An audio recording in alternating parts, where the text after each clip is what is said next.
There's a moment most of us hit that nobody really warns us about. It's not dramatic. It does not come with a breakdown or a big failure.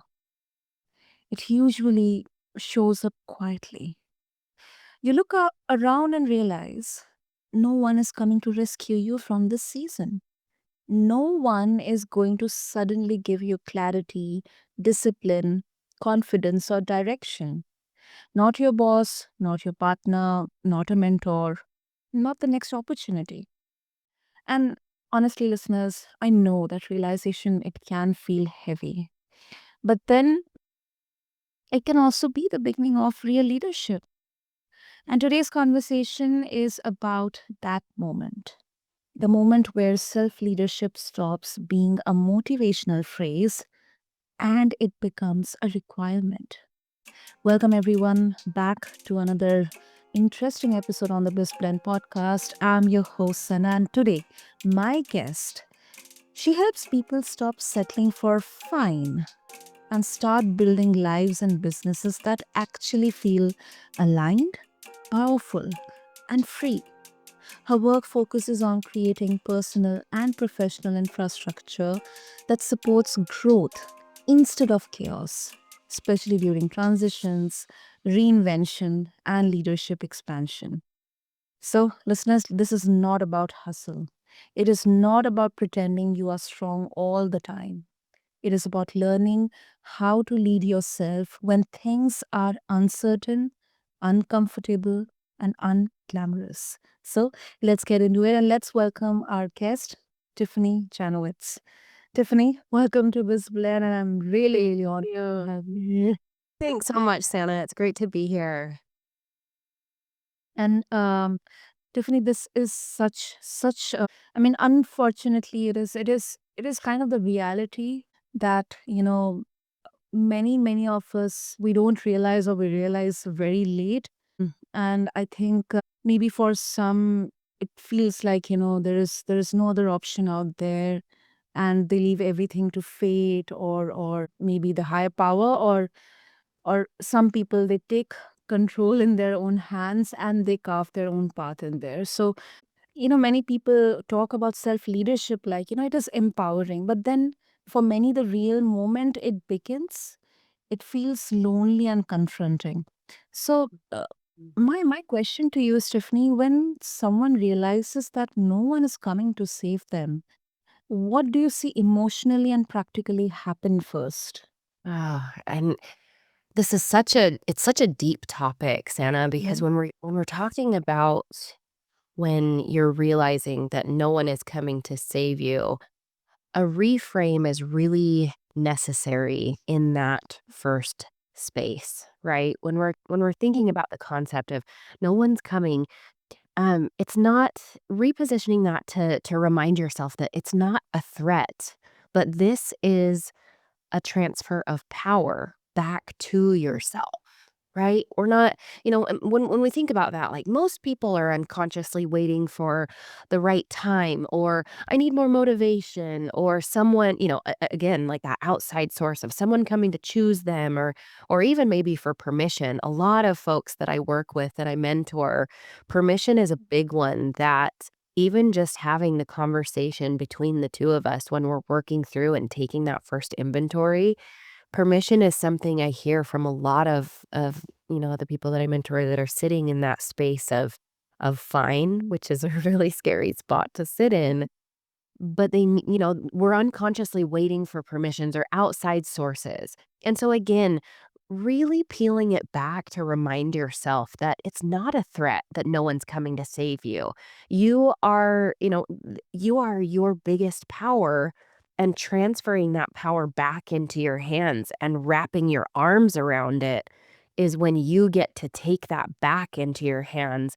And when we're thinking about the people that are unconsciously waiting for those. It's not like that they're weak, right? But we get into these situations, and oftentimes when people are raised, we're outsourcing our opinions or even the leadership of our life. And what I mean by that is, when you think about when you're growing up, you are shaped by so many things outside yourself. You're shaped by Mm. your home, your surroundings, your social settings, the people that are leading you, whether that's inside your home or in, religious circles or wherever that is. There is a lot of outside influence in our lives. And so when there's a spot to take back those decisions and put them in our hands, that's when I think people get stuck in that space. And it's typically like what I have found is there's like three invisible traps of why people stay stuck. And when I go through those, it's typically like there's some emotional delegation that they get trapped into, right? And what I mean by that is like a thought of I'll take action once I feel ready or once I get that right motivation or whatever, right? When in reality, when you're looking at true leadership, you act before you have certainty. We all know like action is the key dictator of all of our 1% leaders, Mm. right? It's taking Mm. action, massive action, and quick. So emotional delegation is kind of one of the traps that I see people get into.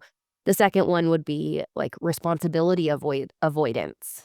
And that can be disguised by like an overwhelming feeling, right? So when we're thinking to ourselves, I don't even know where to start. There is so much information out in our world right now that overwhelm is easy to come by. There's too many choices, too many decisions. A lot of what I find with people is they don't have framework, right? Mm. So it's not a lack of ability, but it's more of where do I need to direct this, right? And then that last trap that I really see people fall into is external validation. The external validation, and we fall into a loop of that. We want people to applaud us or to agree with us, and we're nervous about if I change this behavior or, what are people going to think of me rather than we really need to lead ourselves, and we don't need others' consensus. We just need our own. We need to again transfer that power right back into our own hands. Mm. And that external validation and that fear that if I fail or if I cannot live up to even my expectations, then what are others going to think about me or to say about me? Mhm. Yeah. It's a unique position because just as we were mentioning that there's so many external factors Mhm. that come into play growing up and everything. Another another thing that I've really noticed, is we're often taught to change our lens outward instead of Mm. inward. And Mm. so when I say to someone that I'm working with, we're gonna flip that lens back inward, that's an uncomfortable thing for a lot of people because Yeah. it's not our usual viewpoint. And and so relearning and again reframing that that's okay and you are your best leader, but it starts with you. That's a Mm. really powerful moment for someone to realize within themselves. Absolutely. And I think entrepreneurship is such I shouldn't say perfect, but such a great example of this because um often people say that it's a lonely journey and Uh-huh. um you I mean most probably you are there could be chances that maybe your first company or your first venture is not is has failed, but that Yeah. it doesn't mean that you stop having ideas or bringing the ideas into fruition and solving problems out there. And because those failures are the biggest kind of lessons to learn what you shouldn't do instead of what you should do. Absolutely. Absolutely. And when we can embrace those failures and we can love them just as much as our wins, that becomes a superpower.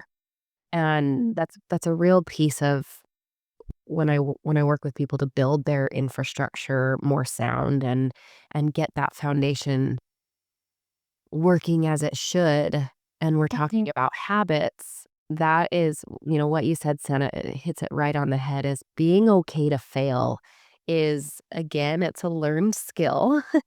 And it's something that you've gotta come to terms with, but learning how to fail and being okay to fail over and over, and instead of coming out of that failure with shame and negative feelings, coming out of that failure with the hungry mindset of, "What did I learn from that? What can I not repeat? Or what can I do differently to make sure that that failure doesn't become a repetitive pattern?"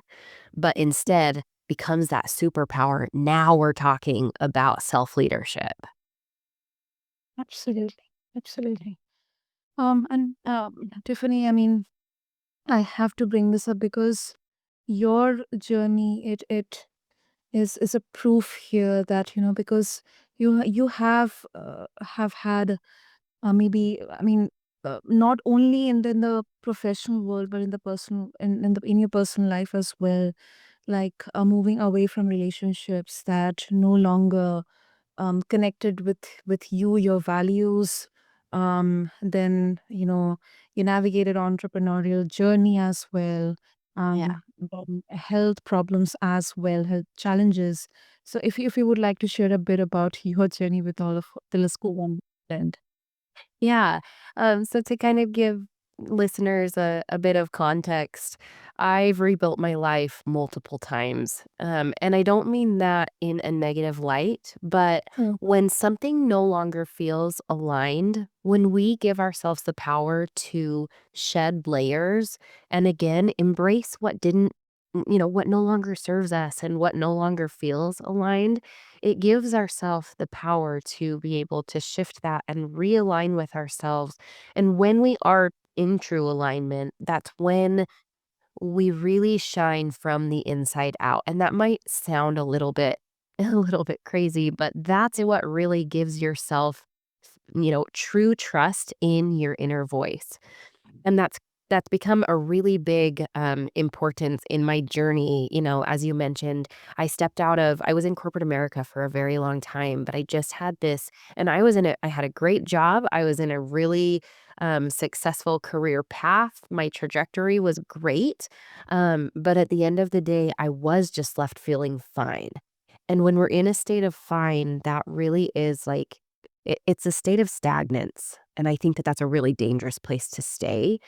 I kept feeling like there's something more that I'm meant to pour into this world and myself and others, and there's something bigger that I'm meant to be doing.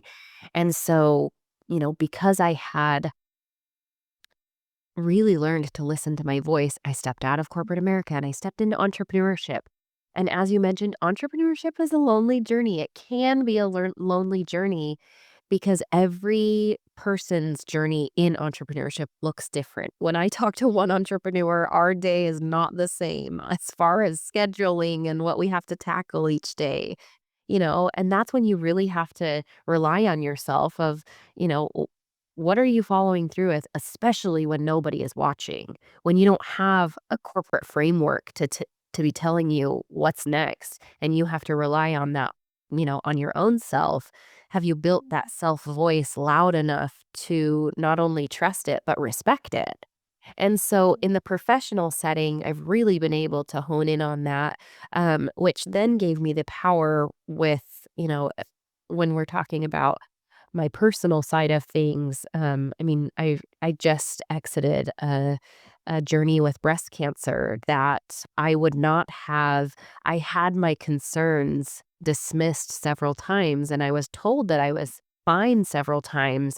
But because I was able to really listen to my inner voice and I had trusted that and I respect my inner voice enough, it gave me the courage to push back to, professionals that I'm really relying on their professional opinion and their guidance, and to have the courage to say, I think there's more here. Can we peel this back a little bit further? And because I was able to do that, I mean, it saved my life because my breast cancer diagnosis didn't come until I kept pushing that we needed more testing. And so, I mean, we're covering the spectrum of business and personal, but it all starts with that inner voice that, to circle that back to where we started, that is like no one's developing that inner voice for you. That has to come in your own hands. Hmm. No, that is true. That is true. And sometimes it, comes as this, like we popularly call it as intuition, that Mhm. something here connects with me. Something here feels like, yes, I can do this. At least, let's try it out. Let's try it out. Yeah. Yeah, and I think to your point, Sarah, that is exactly where people need to start. Let's try. Try, something over nothing. And that Hmm. really is where that gets to start of, if again, like nobody's watching, this doesn't count for anybody else except for me. So what is one small thing that I can fulfill with on that, or what do I feel like is still the right move, no matter what anybody else is looking at? Yeah, yeah. And I think, um, needless to say, it's surely a test. Um, or maybe I think it's kind of that, the the moments, when you have so many voices, so many opinions, do that, do this, or this is not going to work out, but still your inner voice is telling you, no, let's stick to what I have decided, what I'm thinking right now. Yeah. And you mentioned about the lack of framework. So that's where I want to focus next, Tiffany. That we're talking, because so many conversations on BizBlend and other podcasts that I have, like there are many frameworks out there. So for someone who has um not a single approach, um but is right now flooded by some uncertain circumstances, they don't have any clue like what's the next step to take, or maybe if they genuinely want to have a framework, or if they want to identify what exactly is my way of working or my way of approach, are there any simple steps that can be followed? And this is irrespective of your professional personal life. Yeah. Yeah. As a blanket answer, yes. There are some simple steps that then we can take. And the first thing that I think people need to be really conscious of is when you are getting that feeling that you are just describing, that feeling of overwhelm or that feeling of like, where do I start? Mm. The thing that I really want to pat people on the back for is you are becoming aware. In that circumstance where you feel the overwhelm, that is when you are starting to, um, condense and start to peel away some of the chaos, right? When you feel that overwhelm, you are aware, and we can't change anything, and we can't shift anything to the right framework or step into any type of framework without the awareness. So that's where I really like to stop people in that moment and say, "Hey, good job." Like, recognize this moment for yourself that, yes, I want to shift something and I'm aware of it enough that I need to find a framework. And it's okay to feel overwhelmed and be looking for like, okay, where do I start? But having that recognition in yourself of, oh my gosh, this doesn't have to stay like this forever. That is a powerful moment that I really like to say to people. Be aware of that and give yourself, the credit for that first move because you just showed yourself, I don't have to stay here anymore. And then to step into the infrastructure building of things. Mm. When we're talking about self-leadership and taking those first steps, for me, it's all about systems, right? And when we're talking about that's just another fancy word of saying framework, systems, it's all of those kind of things. But Yeah. what framework and systems creates for you is it removes your emotion, and it removes like the need for motivation and willpower to be Yeah. behind the desire for the change, right? Because we can't rely on motivation. If we're relying on motivation, there will be failure at some point because motivation fades, right? Mm. But when we create systems behind things and when we create that infrastructure, both on the personal and the business side, now we're talking about a secret weapon because that takes the emotional swing out of it. So when that motivation is fading or when exhaustion is hitting in or, when the pressure hits, all of those emotional swings tend to make us want to sit back into old habits or old self, as I like to call that. Like my old self would really default to pressing the snooze button, but that doesn't serve the identity that I am aligning with in my new growth, right? And so I like to think of it as like a triangle, right? When we're talking about a new habit or a step forward that we're taking, tying that to the identity that we're wanting to step. And I think that that is really where I ask people to start is when you're saying, okay, I'm feeling overwhelmed. I don't have the framework in place right now. Where do I start? I want you to start with a simple visualization of in a perfect world, and we're not doing any type of judgment right now. We're just taking inventory and we're painting a picture. And what I mean by that is in a perfect world, what does this new identity look like of what we're shifting away from? So let's think of if I'm wanting to put better sleep and eating patterns in my life, I am going to identify that with, not something negative like, oh, I hit the snooze button all the time. I have a really bad habit that I'm breaking with the snooze button, right? But instead, I'm going to frame that with my health is a priority for me. And so I no longer hit the snooze button. And I'm someone who values my health. I'm creating an identity for myself that's what I'm reaching for instead of something of default, like, a negative connotation with this, a negative correlation with the habit. But when we really paint that identity, it allows us to then reverse engineer what habits, number one, need to be in place to start to take the steps towards that new identity. But and then based on those habits, we put the infrastructure in place. So let's break it down to someone that like the concept of running, for example. This is a really, it's an easy one to be able to identify if, people to identify with this. If I am someone who I'm not a runner, I don't move my body at all, but my goal is to run a marathon. I'm certainly not going to put my running shoes on and go and try and run 26 miles today, right? I'm simply going to look at, I wonder what running shoes fit my feet well, Mm.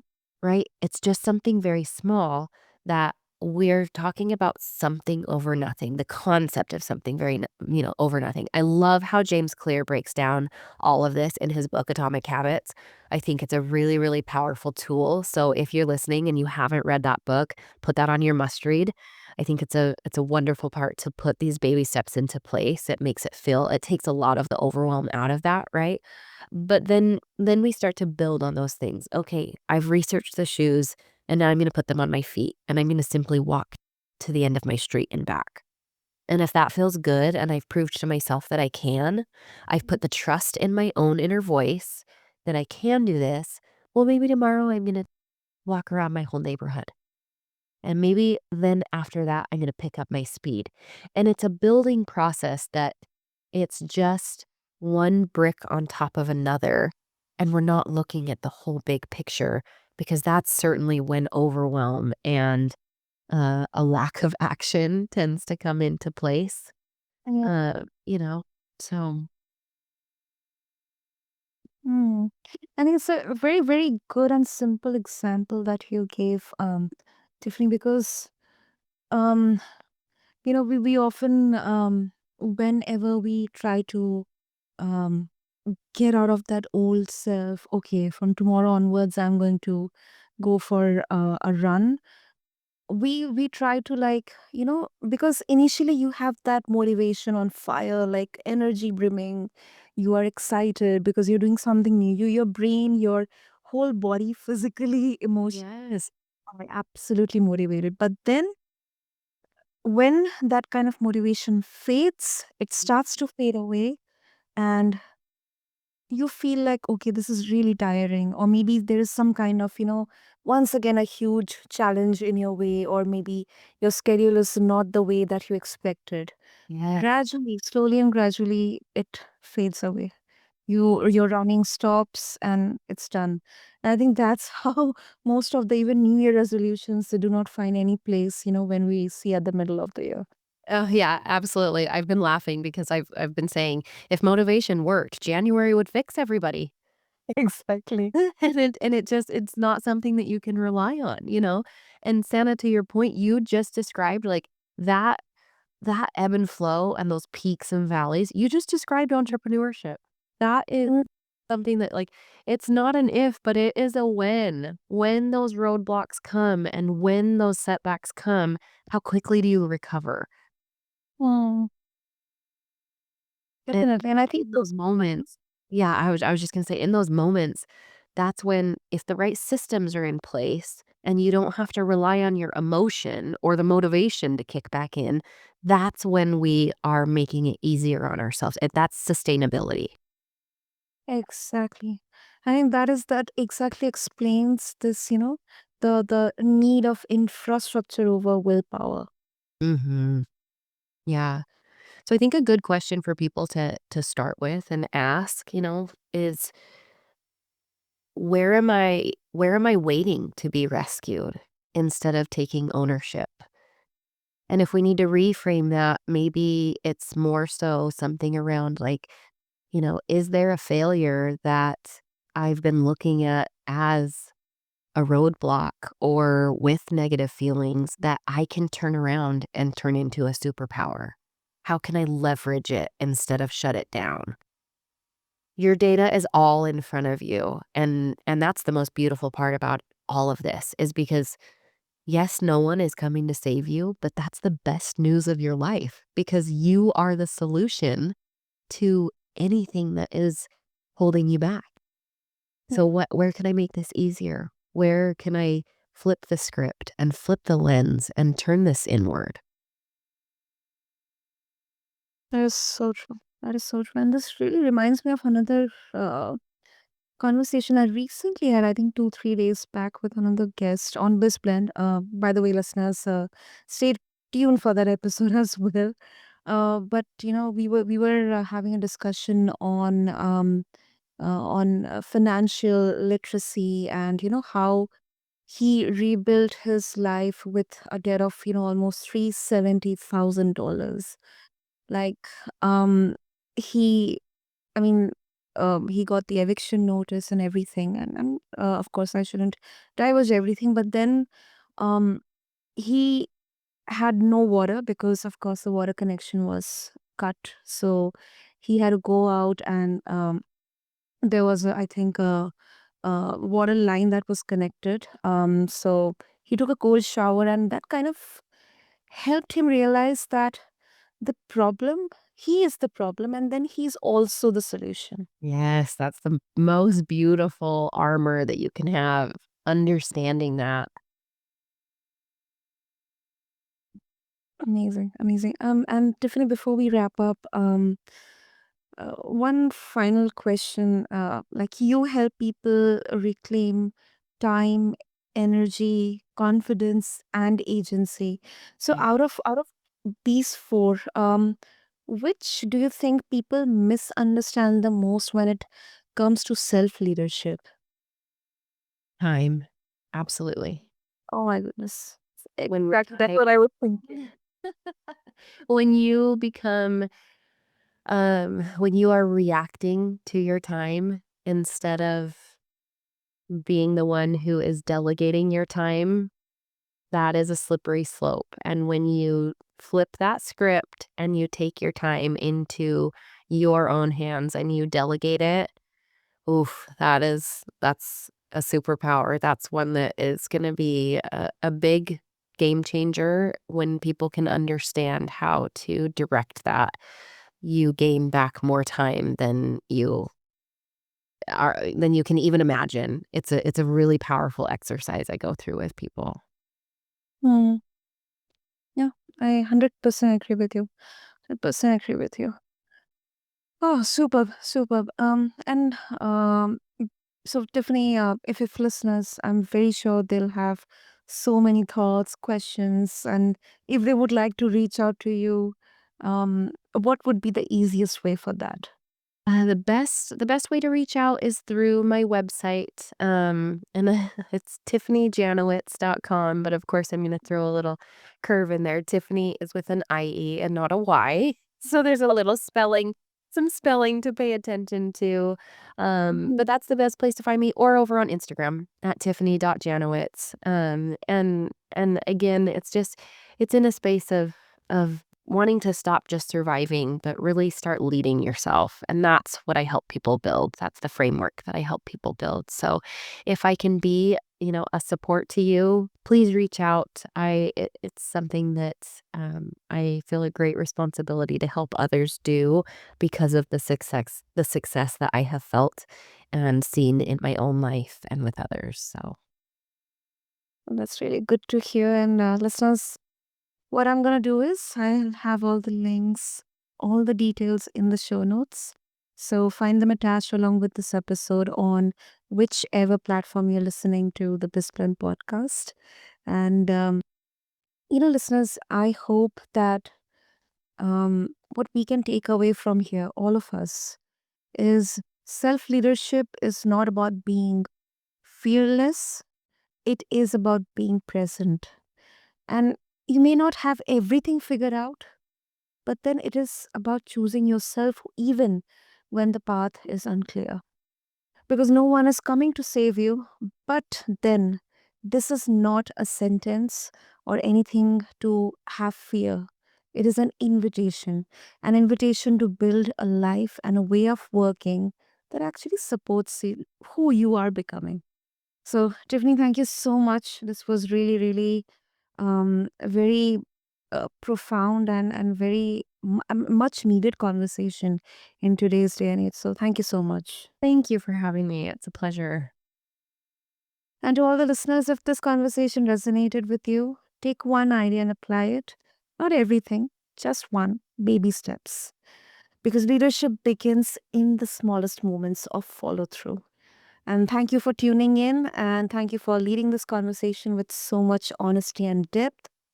This is your host, Sana, and I'll catch you in the next episode on BizBlend. Thank you and take care.